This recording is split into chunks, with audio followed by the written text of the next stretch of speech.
We live in a world with infinite amounts of content and infinite producers of that content. More books and authors than you can ever read.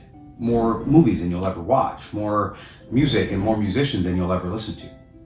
And in a world like this, there came a time where I felt like I had to stop searching for new content and start going deeper with the content that actually moved me.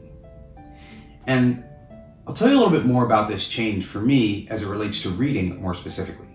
This is a book called The Art of Learning by Josh Waitzkin. It's a book about mastery or performance psychology. And it's an amazing book. When I first picked it up a few years ago, I flew through it in about a week. But unfortunately, I realized a few months later that I barely retained any of the information.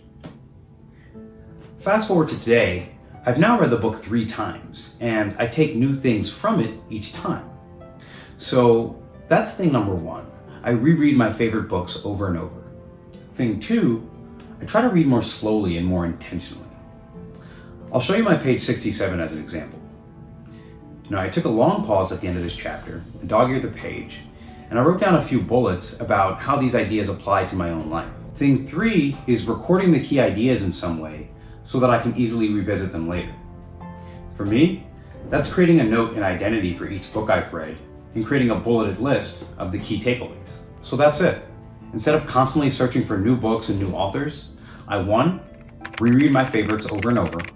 2, I read a lot more slowly and more intentionally.